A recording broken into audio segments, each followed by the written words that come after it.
Okay, this is Emma, Neuromuscular Treatments 1. We are doing our 12th demo today.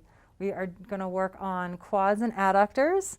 I pair these muscle groups together for a few reasons. The easiest because they're in the same area. Both muscle groups we are going to take care of with our clients in a supine position. And when I find problems going on with the quads and adductors, so oftentimes we've got some limitation in our client's abilities to do extension at the hip. That's being driven by rectus femoris or all the adductors. It's something we tend to forget with the adductors, that all of the adductors attach somewhere on the ramus. And so they have a strong or a supporting role in doing hip flexion. And when they get tight and short, they really do a pretty powerful job of limiting extension at the hip. Also, these muscles are generally the biggest culprit for almost any discomfort and problems that we're going to encounter in the anterior thigh of our clients. With the exception of iliopsoas. Iliopsoas will refer some pain into the superior aspect of the anterior leg. But if you're having a client who's having issues with extension at the hip, you're probably naturally going into that piriformis and iliacus anyways. So you'll be getting there.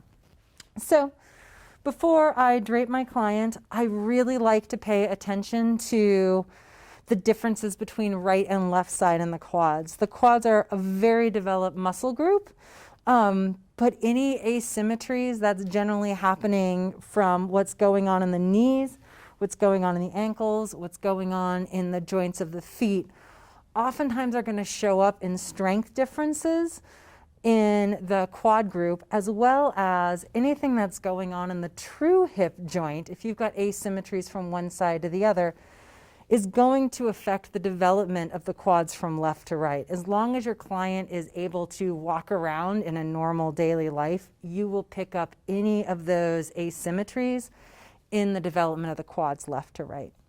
So I like to start and just do kind of some nice cat pawing. Obviously, as I move towards the pelvis, I generally take my fingers and make sure that they're aimed outward from my client. I am going to make sure I take my cat pawing and go all the way up to the ASIS, because I'm going to be wanting to take care of that rectus femoris, which attaches way up there. Sometimes we think the quads end down here, but the funny one goes all the way. So I'm going to want to do that little cat pawing, and I'm just feeling for differences in the tissue. Quincy has a lot more external rotation that's going on this side.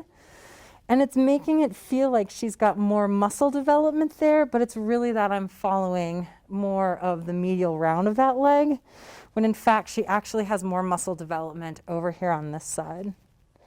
So sometimes things are a little bit tricky. I'm going to walk down, and I'm going to want to take a little gander at the patellas. I like to just kind of grab the patellas. If I didn't pick up that there was some difference in rotation in these legs, I'll probably pick it up when I get a hold of these patella. If I put my palms right over them, you can see that this patella is nicely lined up in this plane, where this patella is rocked over there. Then I'm going to want to check and see, oh, yep, it's because this leg has some bowing outward, where this side is a little bit more oriented up and down. Just because I want to be thorough, I'm just kind of going to walk down and feel the lower leg. Again, I may pick up on some differences from right to left that I'm just going to kind of catalog in my treatment plan for the day. So let's take a look at the quads and adductors on Quincy. So I'm going to drape the leg. With doing just the quads, I'm not going to be too concerned about doing a pull-through drape. I'm going to do my standard drape, and if I decide to move her leg around to get at the adductors, then I'll probably adjust my drape. But as usual, I'm just going to throw my sheet over the midline or over my client's leg. I'm going to grab a small section of that sheet. I'm going to slide it down, wrap around her posterior thigh, slide my hand up a little bit, grab hold of my sheet and pull firm against my fingers that are holding that posterior of the sheet in place. Roll it up and tuck it in nice and firmly. So I've got access to all of Quincy's quad, because I know I'm going to want to be able to come up here and get onto this ASIS where this rectus femoris is going to attach to. So we've already started talking about our quad anatomy review, but quads are 4 muscles, hence the quads. We've got the funny one, which is the most superficial one. That's our rectus femoris. It originates on the ASIS. It's going to come down all the way down the front of the leg. It's going to become the patellar tendon. All the patellar tendon is going to encapsulate the patella and then attach down on the tibial plateau.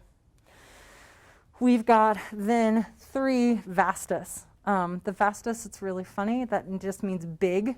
So basically you've got the big thing on the outside, the big thing in the middle, and the big thing on the medial side. Super fancy, right? So vastus lateralis is going to attach on the posterior of the femur, rolling all the way around, becoming the patellar expansion, encapsulating the patella, attaching on the insertion.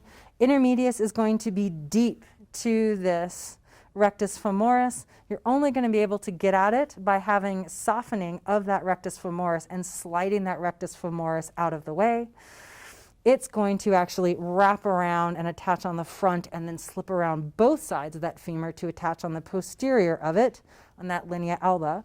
And then you've also got vastus medialis. Similar arrangement. It starts down in the patella, encapsulates the knee, becomes the patellar tendon, rolls around. Its muscle fibers are going to attach all the way and again wrap on the inside part of the femur onto that linea aspera. Vastus medialis has a really funny fiber that if you're dealing with a client who's had a significant knee injury, any ligament injuries, MCL, ACL, a meniscus injury, knee replacement, there are some fibers down here on the vastus medialis that are called the vastus medialis oblique, or oftentimes it'll just be called the VMO for short.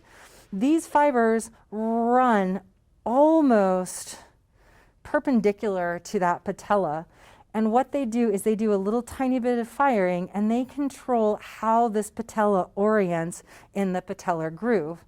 So oftentimes when we've had a significant knee injury, particularly if there's had to be a surgical intervention, for whatever reason, this VMO just quits working. When people tend to rehab to get the strength back in their quads, this doesn't come back online. And so then what you get is you get a patella that starts tracking significantly laterally, and you usually get discomfort down in the pes anserine from overstretching, or you get subpatellar pain from this patella grading along the epicondyles of the femur. So paying attention to what's going on with this guy, oftentimes there'll be trigger points in it that are actually inhibiting firing of this. So even though it may feel really flaccid and undeveloped in somebody who's coming back from a knee injury, spend some time digging around in there and see if you can find anything to help get this muscle controlling the patella again. While we're at it, let's go through our adductor anatomy. There's several adductors. You can get really specific about each one of them and what they do, but we're just going to talk about them as a group. So all of our adductors originate up on the pelvis, follow down the line of the ramus of the pubic bone, and then these muscles are going to attach on the femur at one spot or another. Some are incredibly short, like the pectineus is very much towards the midline of the body, almost right at the pubic symphysis, and it comes down and attaches deep and very superior on the femur. So it's going to have a very strong component of pulling the leg towards the midline. It's not going to be very capable of pulling the leg any further over. Then you're going to get to some of the other guys like Adductor Magnus, which is going to attach all the way down the length of the femur and has rays coming up into several different points on that ramus. So it's got the ability not only to do a strong amount of adduction, but it's able to do a lot of hip flexion, especially if this leg is in a little bit of turnout. Oftentimes, just about everybody is going to have more range of motion of hip flexion if their leg is in external rotation. And largely that's because the deep hip rotators are holding that leg in external rotation. But now you have a whole bunch of muscles, all these adductors, that are able to do flexion at the hip. So then you've also got some lovely muscles like gracilis, which is the most medial of all the adductors. It's a funny one. It crosses actually the knee joint. It's the only one that does, and attaches in at the pes anserine. You've got adductor longus, adductor brevis.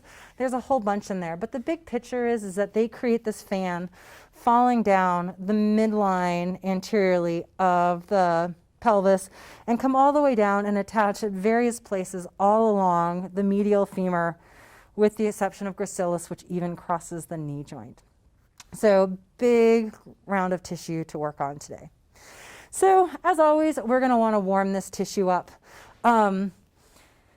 Generally with most tissue, as you guys know, I like to start doing a whole bunch of compressions. For most people, the quads are incredibly sensitive and take a lot longer to warm up than almost any other muscle group. And if you come in really aggressive right at the get-go, it sets the tone for this session that the quads are going to get bullied around and they say, I'm bigger than you. We're not cooperating. So with that in mind, with the quads, I seldom start with actually some real compression, except for the light superficial cat pawing I do over my blankets. Instead, what I'm going to do is some fascial mobilization. So I like to just take cross hands on this tissue and just glide the superficial fascia up and over my quads, generally moving superiorly. But if my client's coming in with a lot of discomfort in the knee, I'm probably actually going to start by moving that tissue distally, either by pulling or switching my position around and pushing.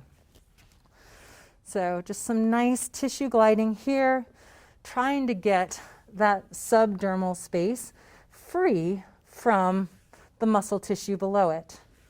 Just doing some nice gliding there. I'm going to take care of the adductors at the same time, which all I'm going to do is slightly roll my client's leg into external rotation, grab my inside arm, and I'm going to palm that adductor tissue and move it superiorly and laterally. And again, my fingers are moving away from my client's midline.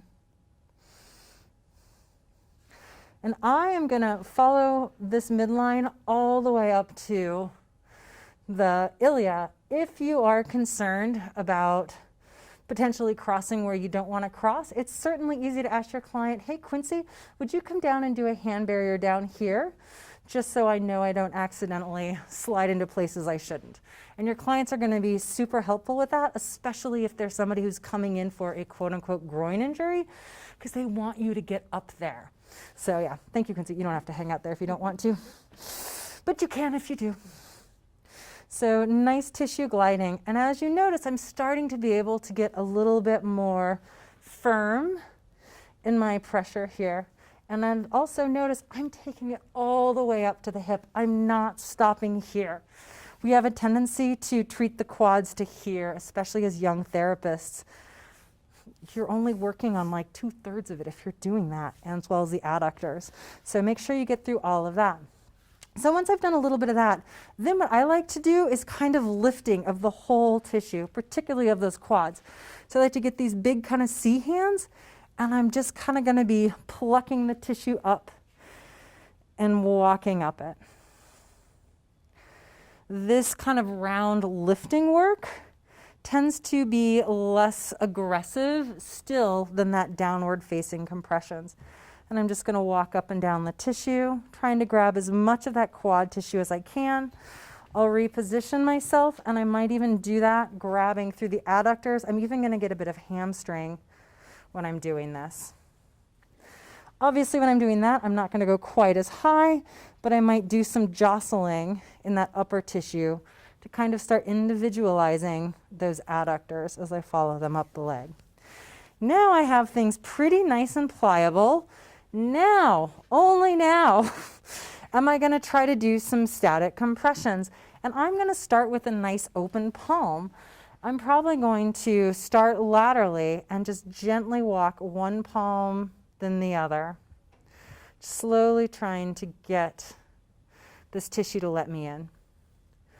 Spending extra time getting these quads to play nicely with you pays off so many dividends.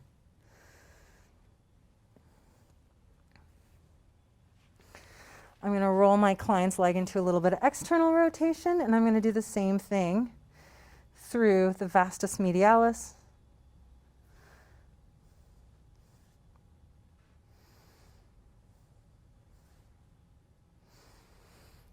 And I'm going to do another line, targeting more specifically through those adductors. And notice when I'm targeting these adductors, I'm starting off way down here in this pes anserine because I want to make sure that I'm getting all of that gracilis. So nice little palming there. And I'm not too worried about getting on a bit of the hamstrings, whether I've worked them or not.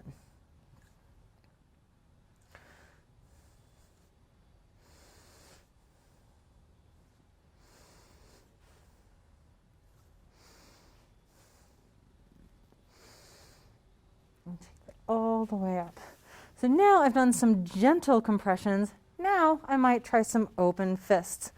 With my open fists, I'm approaching this with curiosity, because I know that if I just force my way in there, I'm going to hit some really resistant things. I'm going to softly come in, kind of follow the round of my client's body. And more than just a straight compression, I'm kind of doing a bit of a rolling compression, seeing where that tissue wants to let me go.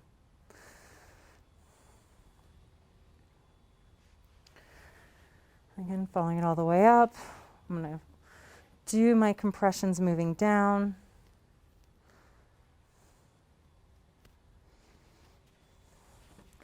Reposition. I'm always repositioning this because I want to do everything I can to keep my shoulders over my elbows, over my wrists. I'm going to come down. I'm probably going to roll over to the other side of the table and do my cat pawing that way. I'm going to roll my client's leg into that external rotation because my fingers are a little dangerously pointed towards the midline of my client's body. And so I'm going to pay extra attention to where my little fingers go.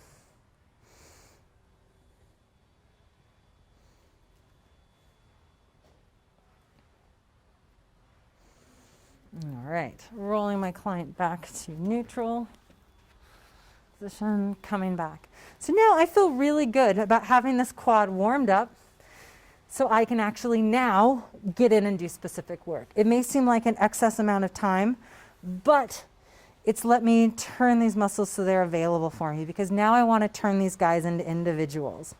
So first thing I want to do is find this rectus femoris. We've got vacuuming going on out there. Do you want to just close the door for me? I will. Sorry about that. Oh, no, you're totally fine. Thank you. I didn't know where he was in. Yeah, no worries. I was thinking, what is sunken? I was too. I was like, oh, we're vacuuming. All right, so back to Quincy, back to the quads. Want to first address this rectus femoris. So I like to initially just start down, put a little stimulation into that patellar attachment. Nice little circulation there. I'm going to follow it up, get a little circulation into that patellar tendon. I'm going to do a little bit of finger circles around the sides of that patella. And then I'm going to roll into that patellar tendon. And then I'm going to start lifting this up. As soon as I get above the patella, the patellar tendon becomes very obvious, and I'm able to kind of pinch it and lift it up. I'm just trying to free it from any structures below it. I'm going to walk up it just a little bit and continue doing that. By the time I'm at my second or third position that I'm walking up, I am now moving over muscle tissue of the vasti, and I'm going to feel myself left with one round of muscle. And that's going to be my rectus femoris.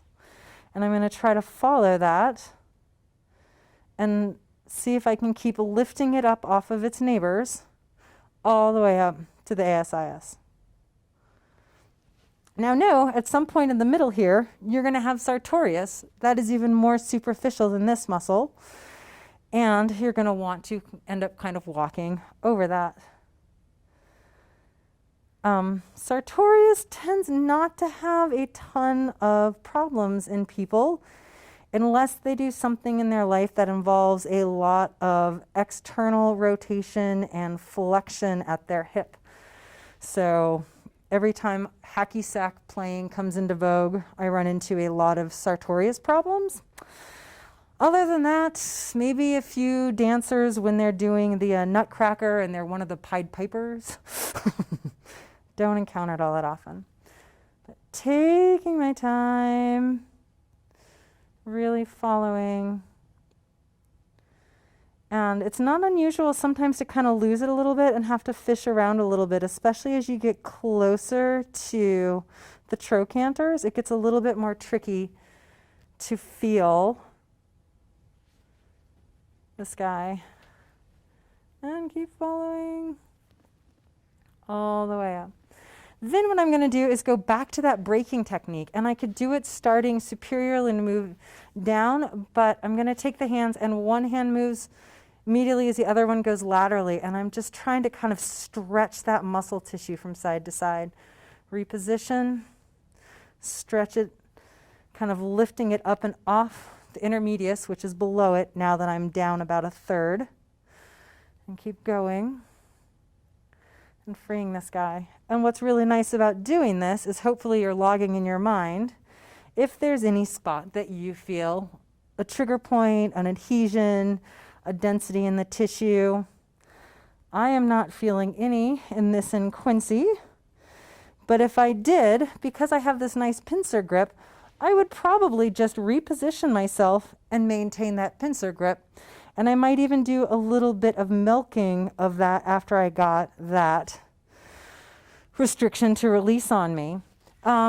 You can, with that muscle, do some downward pressure. I would use a pretty broad forearm into a density that you feel in rectus femoris. But I only do this if I've really got this tissue really warmed up and it's very available for me to make a change in it. If it still feels tight, if I'm not able to individualize it, I'm going to come back to that if I need to do that sort of technique after I've taken care of my vasti. So we've gone through rectus femoris. Doesn't matter if you go from lateral to medial, medial to lateral. You may not need to do all three of the vasti, depending on what your treatment is. But I'm just going to start on Vastus Lateralis. So I want to individualize it. I'm going to take again this little C grip, and I'm going to figure out where that rectus femoris is. Glide my finger up and over it, and then pinch that tissue between my thumb and my little C fingers. To know where your C fingers should go, we have that lovely line of the IT band. I'm going to find that IT band. I'm going to move just in front of it, grab my tissue, pull this laterally. Nice little separation there. And I'm going to walk up this and just see if I have any tissue that I need to address as I go. So more than anything, I'm trying to create this into an individual instead of being what I call the Mick quads. I want to have 4 distinct quad muscles. And then remember, as you get up close towards the trochanter, you are going to lose that vastus lateralis because that's the end of where that muscle is before it completely wraps around to the posterior of the leg. I generally will do lateralis and medialis before I'll even try to go for intermedius. But sometimes the medialis or one of them is so available to you that you don't even need to take care of it. But I'll do the same thing basically over on the vastus medialis. I'll take my thumb, I'm going to cross over that patellar tendon, I'm going to cross over rectus femoris. My fingers on the inside are going to wrap around the medial knee. I'm going to slide over one round. That big, strong round I'm going to feel is should be, it may not always be, but it should be gracilis. It should be pretty strong. And I'm going to be left with a fairly decent size, roundish muscle in there. I'm usually going to take both my hands to grab it nicely, and I'm going to walk up this guy. And so same thing, I'm just taking my thumbs, sliding over rectus femoris, trapping vastus medialis between my fingers and my thumb. And I'm more just pushing that tissue together than squeezing it. And again, if I found something in there that needed some attention, I just kind of stop and play with it. And funny, I didn't feel that earlier, but now that I've come back to it, I do have a little density in Quincy's Vastus Medialis, and it's right at this very edge, way over here medially. So I'm going to back up that finger so it has good support. Take the anterior portion of that, and I'm going to use my thumb and my other fingers to push the tissue onto my fingers. So again, I just have that spot trapped. I'm just going to wait, and I'm getting a little softening. I'm going to jiggle out of it. I'm going to just kind of check around and make sure I got the meat of it. Oh, there's a little bit more. How does that feel, Quincy? It's pretty intense. Yeah. But very local. Yeah. So I'm not actually using that much force, even though it feels intense to Quincy. It's just that I'm very specific. So oftentimes therapists get daunted when their clients say they want deep work. Deep work does not mean laying all your body weight into somebody. What it means is being very specific and feeling the tissues. And then you can do deep work without exhausting yourself. I actually think deep work is easier than relaxation work because I don't have to move around so much. I'm taking time to be specific and then just pausing, hanging out. There we go. That feels really nice. So now I've individualized 3 of the 4 quads and treated any trigger points I found while I was at them. What I have left is Vastus Intermedius. And Vastus Intermedius is, you're going to find most of that muscle pretty distal in this quad. You're really not, doesn't actually have much of the muscle mass of it up any higher. So I'm going to come above this patellar tendon. I'm just going to fish side to side and see if it's easier for me to move rectus femoris medially or laterally. It generally is easier to move medially, but sometimes it's the other way. And so as I do that, I'm starting to feel, as I press in, I'm on Vastus Lateralis, I'm pushing rectus femoris medially, and I'm actually sliding underneath it. So there, right there, if I push it up and over, that's her rectus femoris. My thumb is where it normally would sit. It's underneath where it would normally sit. So I'm right there. I'm on that Vastus Intermedius right there. You're not going to be able to pincer grip this guy. So I'm just going to slide my finger in and very slowly do a little superior gliding up this muscle and take it as far as it's going to let me go before I run out of tissue stretch. And reposition and come up. Oftentimes you'll feel with the palm of your hand that you're getting some mobilization of that patella while you're at it. I'm going to reposition into the next spot, pushing that rectus femoris medially, gliding up that tissue. Oh, just a few more spots.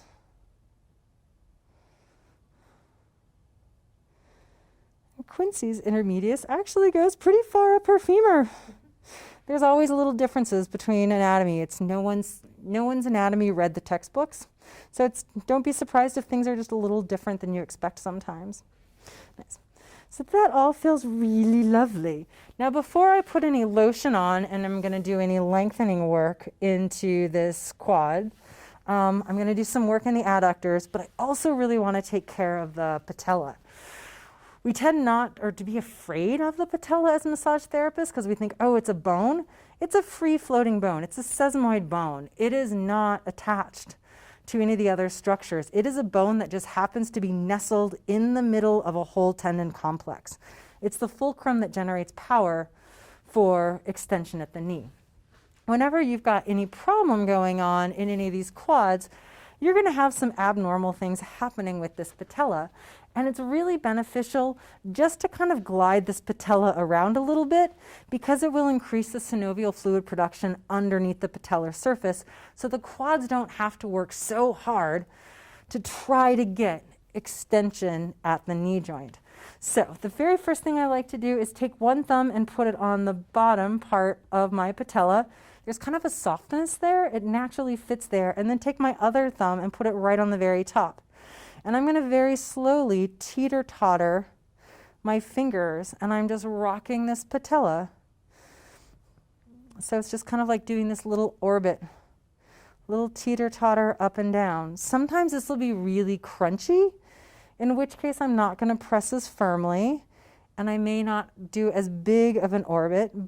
But usually after you do a glide or two, it starts moving really nicely, and you can go a little faster, maybe slower, a little bit more specific, whatever feels right. And then I'm going to take my thumb and index finger, and I'm going to scoop the bottom portion of the patella. So my thumb and index finger are going to hook the medial and lateral side of the patella.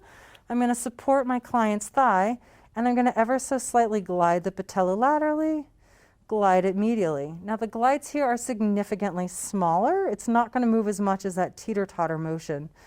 But so often you're going to get a little bit of kind of that crunchy crevitus feel. And you're just going to go nice and slow. You can even kind of hook your knuckle of your index finger and your thumb underneath the patella and lift it ever so slightly. And that'll make it even easier to get that glide medially and laterally. Finally, I like to squish the patella between my upper and lower fingers in that same thing. And I'm going to take the whole thing and glide it up and glide it inferiorly. Just nice gentle glides. And this range is even smaller than the medial and lateral glide. It feels really good to get this patella moving again. If you're dealing with a client who has some sort of subpatellar issue, oftentimes what's really beneficial is to generally support the patella, move it to the side that there's some discomfort, take your fingers and hook it underneath that blade, and just do little tiny plus minuses all on that under surface of that patella. In effect, we're stimulating that subpatellar cartilage to produce more synovial fluid.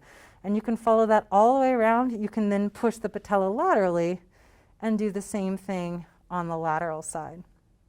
I'm also going to want to come down and find my inferior tendon, and I'm going to do that little zippering with my thumbs. So one finger crosses one way, crosses the other way, and just do that little zipper motion over that attachment.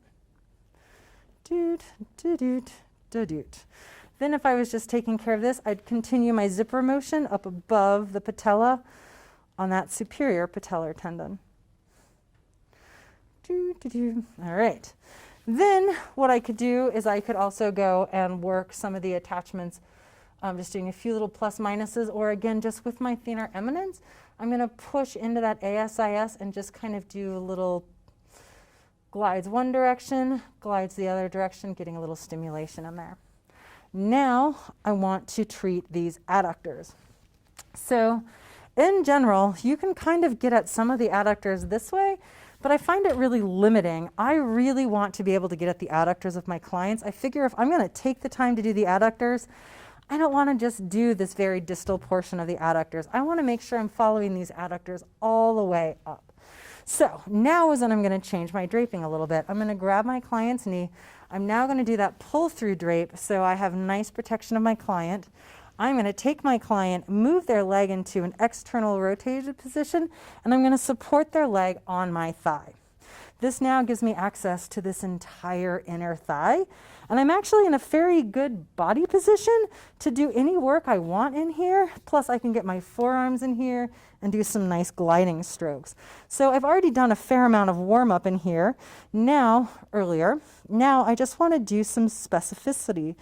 See if I can turn these into individuals. So I'm always supporting the knee. I'm going to take my thumbs and just see if I can find that separation between Vastus Medialis and the adductor group. And it's generally a pretty obvious line in there. Just some gentle little rocking, getting in there. And our client is beautifully draped.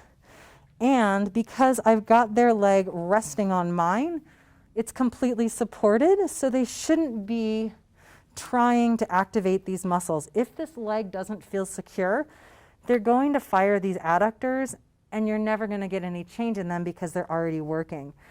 I find this oftentimes when therapists just kind of use a bolster, that it's not as secure as when I put them on my actual leg. And so when they're on this bolster, they're always kind of trying to support their leg, as well as if my client doesn't have as much range as Quincy has, I can always reduce how much of that external rotation I do by changing where I'm supporting the leg. So now Quincy's in a lot less external rotation, and I can still get at all this tissue. But she's got really nice external rotation, so I'm going to completely lock her in here. So following this line nicely up, as I get more towards the pubic ramus, I'm going to switch and take my hand out from underneath, put my fingers so they're pointed towards where I'm going towards.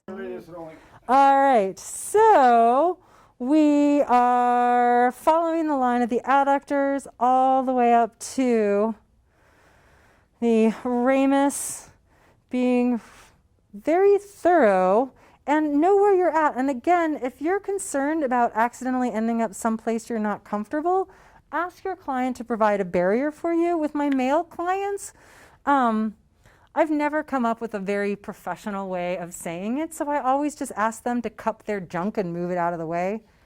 I hope you come up with something better than I have. Share it with me one of these days. But in 20 years, no one's given me a better way to say it. But anyways, you really want to be able to get into the attachments at this pubic ramus. The thing we forget is the bulk of the muscles of the adductors is up in the upper portion of the thigh. It's not down here. This is quad.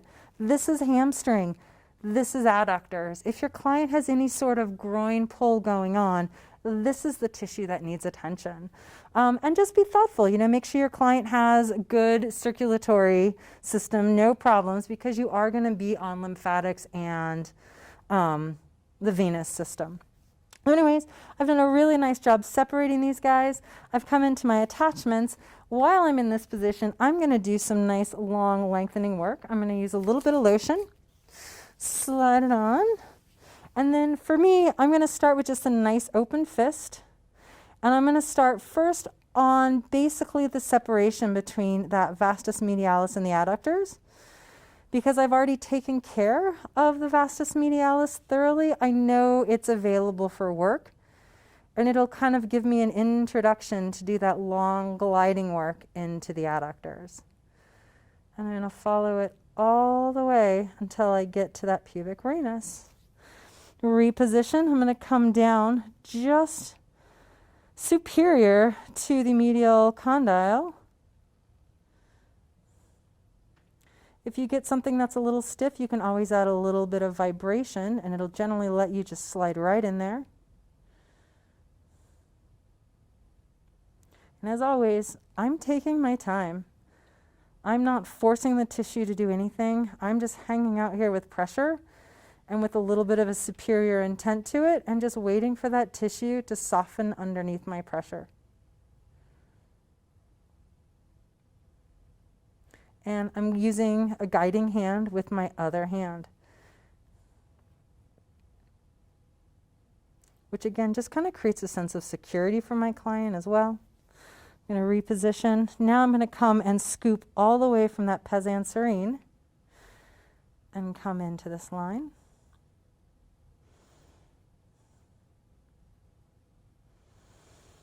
And I'm moving my body forward as I go, trying not to let my hands go, because again, I want to maintain as straight of a line at my wrist as I can.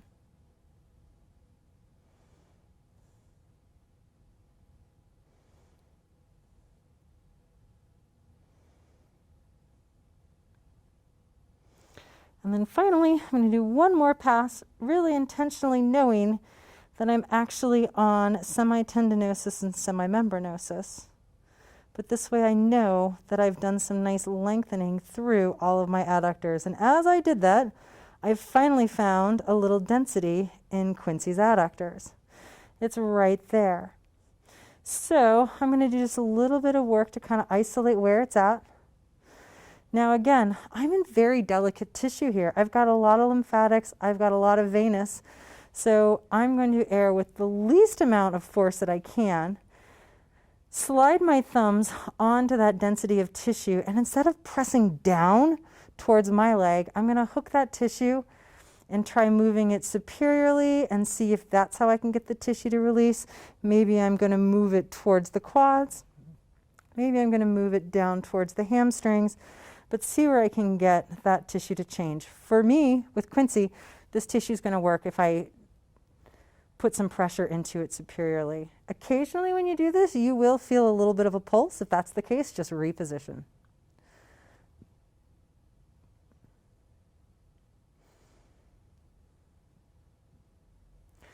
Little jiggle, let's slide out of that. I'm going to take my time just making sure I got it thoroughly. There's a little bit more in there, so I'm going to reposition.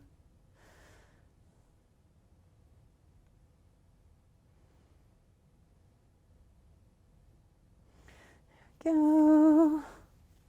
I'm going to return to that nice gliding with my soft fist, largely in the hamstring. Oh. Nice little flick there. This happens. Spend a minute figuring out what you're on. On Quincy, that is her Adductor Magnus.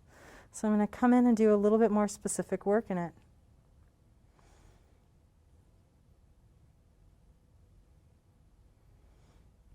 I've got a little bit of a pulse, so I'm going to reposition. And that happens oftentimes as the muscle starts to soften up, you sink low enough that you can actually feel the vibration from the femoral artery. There we go.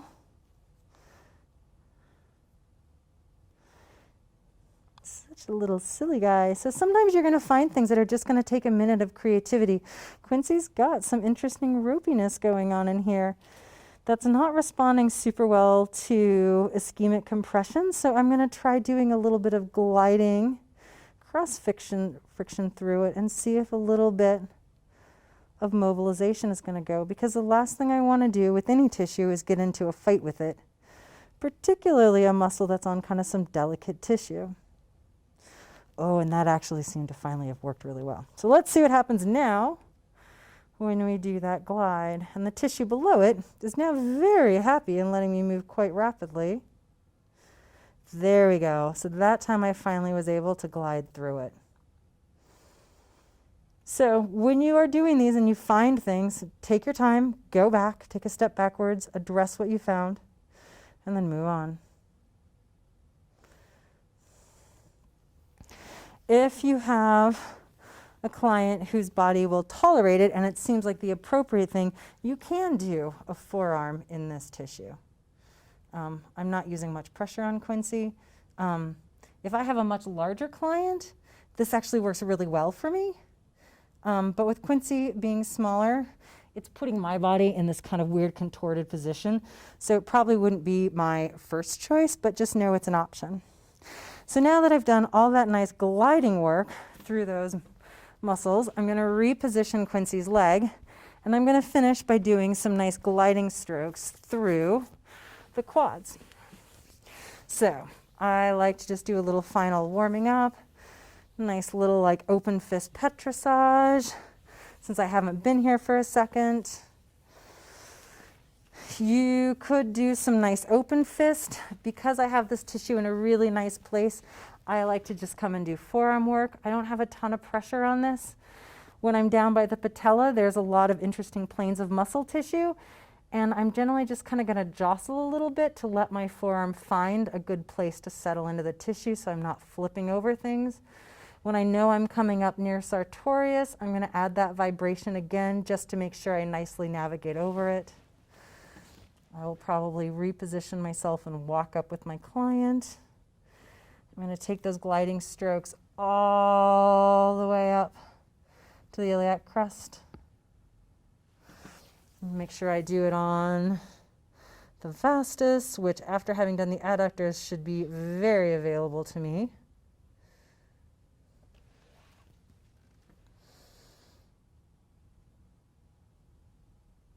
And notice I'm supporting Quincy's knee as I'm doing this. I'm not letting it flop all over the place. And I'm going to come, supporting her knee, getting into Vastus Lateralis. Again, if I find some areas that are a little rigid, I'm going to add a little bit of vibration to make sure that I'm settling into tissue, not flopping over anything.